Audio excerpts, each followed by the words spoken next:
여기에 보면 이제 요번에 이제 중도금 대출인데 사실 요새 뭐 중도금 대출이 이게 뭐 좀 난립니다. 요즘 저기 저 PF 대출에 이제 심의를 하잖아요. 증권사에서 보면 이제 대주단을 모집했다. 대주단 모집했다. 트렌 A, B, C 뭐 이렇게 있는데 이 A, B 다 다르죠. 각자 심의를 하는 거예요. 심의. 각자 심의를 해서 통과를 해야 돼요. 그래서 만약 통과가 안 된다 그러면 바꿔야 돼요. 다른 업체로. 이런 식으로 해서 다 심의를 하는데 이 심의에는 뭐가 들어가야 되냐면 이 중도금 대출이 나와줘야 돼요. 중도금이 뭐 D라는 업체에서 뭐 통상적으로 중도금 대출을 많이 하는 게 뭐죠? 새마을금고, 그다음에 신협 뭐 이런 쪽에서 이제 많이 하는데 이쪽에서 중도금 대출 6.5%의 중도금 대출로 들어오기로 했습니다라고 그게 이 심의할 때 들어가 줘야 돼요. 그래야지 이쪽에서 심의를 해서 오케이를 하지. 만약에 이게 안 들어온다 그럼 어떡하냐? 야 그럼 어떻게 상환할 건데? 바로 나와요. 중요한 건 뭐냐면 앞에서 배웠지만 중도금이 들어올 때마다 필수 사업 비율에 따라서 상환 구조를 짠다고 그랬잖아요. 그게 뭐 8대2가 됐든 뭐 7대3이 됐든 뭐 9대1이 됐든 그 얘기는 뭐냐면 8대2가 됐다 그러면 이 8이 이거 상환 계좌로 쓰는 거거든요. 그 얘기는 뭐냐면 선순위부터 계속 상환이 되는 구조란 말이에요. 근데 중도금이 안 들어온다. 그러면 이 상환이 안 된다는 얘기예요. 그럼 언제 들어온다? 나중에 잔금할 때 일시불로 다 들어와야 된다. 다 들어오거나 아니면 중간중간에 중도금 대출이 없으면 각자 개인이 중도금을 만들어서 가져와야 되는데 사실 중도금 각자 개인이 만들어서 온다는 게 이게 보통 힘든 게 아니거든요. 그렇기 때문에 요즘 이게 뭐하고도 연결되어 있냐면 청약하고도 연결되어 있어요. 일반 분야. 그래서 청약 비율이 중도금 대출이 되면 청약 비율이 높아요. 그 얘기는 뭐예요? 그만큼 중도금을 내가 마련 안 해도 되기 때문에 청약을 많이 집었는데 만약에 이게 중도금이 대출이 안 되는 사업장입니다 라고 하면은 청약률이 뚝 떨어져 버려요. 그리고 이런 쪽에서 청약반 들어온 분들은 누구냐? 대부분들이 다 현금 부자들이에요. 왜? 뭐 1차부터 5차까지 중도금 대출 때 본인들의 돈으로 집어넣는 거예요. 안 그러면 그런 현금이 없는 경우에는 매 차마다 집어넣는 게 사실 일반인들이 느끼는 참 보통 부담이 아니거든요. 그래서 사실 힘들다고 보여야 되는데 그러다 보니까 이 중도금 대출이 그만큼 중요한 화두가 됐어요, 지금. 그래서 9억 이상이다, 분양가가. 그럼 이건 중도금 대출이 지금 안 돼요. 안 해준단 말이에요. 규제에 걸려서. 그러면 어떻게 하냐? 만약 9억 3천이다, 그러면 8억 9천 이런 식으로 낮춰버리는 거예요. 아니면 아예 그냥 10매덕 이렇게 가든가. 이런 식으로. 그러니까 양극화가 벌어졌어요. 그래서 9억 비슷하다, 그러면 8억 9천대 뭐 이런 식으로 중도금 받기 위해서 아니면 아예 30평, 40평 대다 그러면 그냥 10매덕 이렇게 가버리고 그분들은 아예 현금 부자들한테만 그냥 분양을 하는 걸로 이런 식으로 해서 시행사에서 전략을 짜버린다는 얘기예요. 그래서 그만큼 이 중도금 대출이 지금 최대 화두로 들어왔습니다. 그래서 중도금 대출이 원활하게 이루어져야 PF에서도 왜 중도금 대출이 됐습니다라는 해서 심의에 통과할 때 상당히 유리한 조건으로 가고 만약 이게 없다 그러면 심의가 사실 쉽지가 않아져요. 설령 되더라도 이게 과연 현금 부자만으로 올 수 있는 데냐? 예를 들어서 강남 같은 데 분양을 한다, 뭐 20억짜리 분양을 한다. 그러면 애초에 여기는 현금 부자들만 온다라고 생각을 하고 20억, 25억짜리 이렇게 분양을 해버리는 거예요. 이거 분양받는 사람이 중도금 대출 이렇게 따지지 않거든요. 현금으로 본인들이 그냥 다 돈을 내버리고 있는데 근데 예를 들어서 강북 같은 데서 뭐 10억짜리 분양한다. 그러면 이게 중도금 대출이 안 된다 그러면은 100명이 청약할 거를 10명 밖에 청약을 안 해버린다는 얘기예요. 그럼 나중에 잘못하면 미분양이 발생할 수도 있어요. 그래서 여러분도 최근에 인천의 모 분양에서 중도금이 안 돼가지고 미분양이 벌어진 사례가 바로 이런 것들입니다. 바로 중요한 건 뭐냐면 이 중도금 대출이 상당히 크게 물론 이것 플러스 또 다른 것도 있겠지만 이 중도금 대출도 상당한 영향을 줬다는 것이죠. 그래서 이 중도금 대출이 그만큼 중요합니다. 왜 중요하냐? 자, 리파이낸싱 아까부터 제가 계속 말씀드리는 게 이 리파이낸싱 구조의 한 축이기 때문에 그래요. 이제 토지 계약금을 걸었죠. 그럼 이제 잔금을 내야 되잖아요. 근데 잔금이 부족했을 때 뭘 쓴다고 그랬죠? 계약금이 부족하면 PI, 잔금이 부족하면 브릿지라고 그랬죠. 토지 브릿지.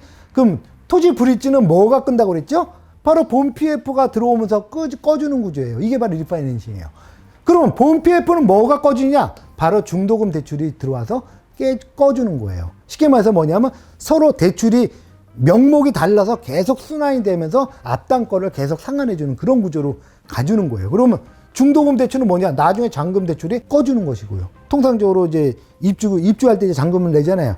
잔금을 내면서 바로 이제 등기가 넘어오면서 대출이 들어가니까 그럴 때는 잔금 대출을 해가지고 50% 60% 받아가 그걸로 중도금 대출을 상환해버리는 이런 식으로 되는 거거든요. 그래서 PI, 뭐 브릿지론, 본 PF, 중도금, 잔금 이거는 뭐냐면 각각 명목에 따라서 앞당 거를 순환해서 상환해주는 구조다. 그래서 이걸 뭐라 그런다? 리파이낸싱 구조다. 이렇게 표현을 하는 겁니다. 이 중에서 만약에 하나라도 빠진다 그러면 그만큼 리파이낸싱이 어렵다고 보시면 되는 거예요. 그 리파이낸싱이 어려운 구조다? 그러면 금융권에서는 좋아하지 않겠죠, 당연히. 중도금 대출의 조건. 첫 번째, 건물이 준공되는지. 지금 예를 들어가지고 조건이 있어요. 중도금 대출 나가려면 그냥 나가지 않아요. 물론 이제 앞단에 얘기한 뭐 9억 미만이어야 됩니다. 이거는 기본적으로 상황별에 따른 거지 원래 9억 이상짜리는 원래 안 됐습니까? 아니에요.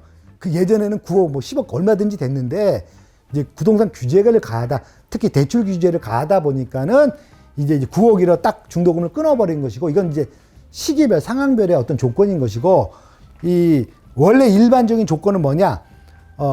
중도금 대출이 되려면 앞단에 무슨 뭐 새마을금고라든지 신협 이런 데 저축은행 쪽 이런 쪽에서 많이 해준다고 그랬는데 그쪽에서 일반적으로 거는 조건은 뭐냐? 건물이 준공이 되는지 확약이 돼 있어야 된다. 그 얘기는 뭐다? 첫 번째, 책준이 됐거나 신탁사 책임 준공이 되거나 아니면은 일군 시행사, 소위 말하는 메이저 시공사가 책임 준공이 된다. 그럼 뭐예요? 건물이 준공되는 거는 의심하지 않는다는 얘기예요. 관토, 그럼 신탁사는 당연히 관토 이상, 관토 아니면은 책준, 그 다음에 일군 시행사의 책임 준공 이것만 딱 들어가면 첫 번째는 오케이 되는 거예요. 문제가 없다. 왜?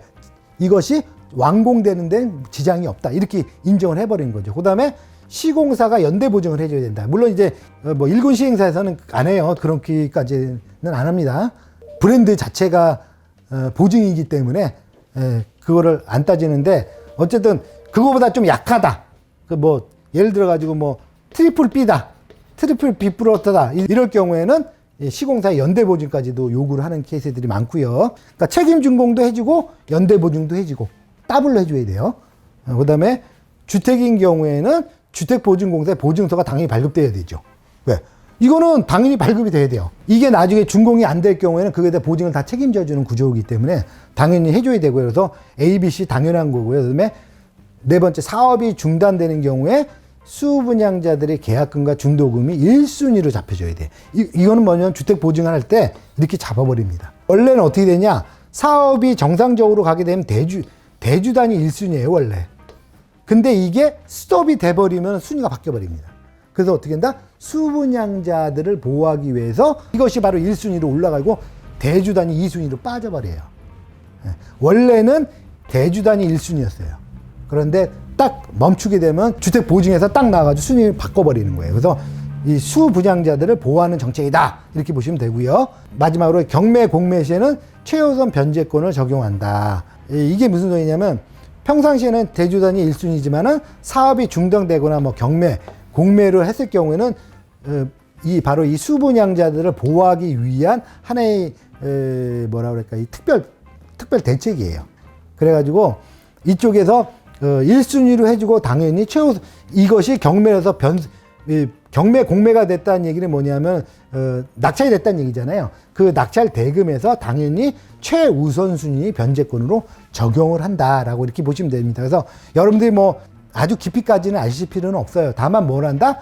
이 중도금 대출은 앞단에 얘기했던 뭐 PI, 브릿지론, 본 PF, 중도금, 잔금 모두 다 리파이낸싱의 구조다. 쉽게 말해서 부동산 금융 구조를 할 때, 설계를 할 때 그 중에 반드시 꼭 들어가줘야 되는 상품이다. 이렇게 보시면 되고 이것이 되려면은 조건이 일반적으로 붙는데 이제 9억 미만이다. 이거는 이제 시기적으로 부동산 대출 규제 때문에 붙는 것이고 통상적으로 붙는 거는 신탁사는 최소한 관토 이상이다. 아니면은 책준 거기다가 플러스 일군 시공사가 붙어줘야 된다.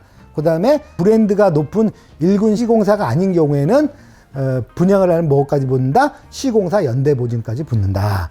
책임준공 플러스 연대보증 이렇게 보시면 되고, 주택인 경우에는 당연히 주택보증공사의 보증서가 발급이 돼야 된다. 그 다음에 이것이 공사가 중단이 되거나 경매나 공매로 전환이 되게 되면 수분양자들을 보호하기 위해서 원래는 대주단이 1순위였지만은 순위가 바뀌어서 수분양자의 변제금이 1순위로 간다. 이렇게까지만 이해를 하시면 될 것 같습니다.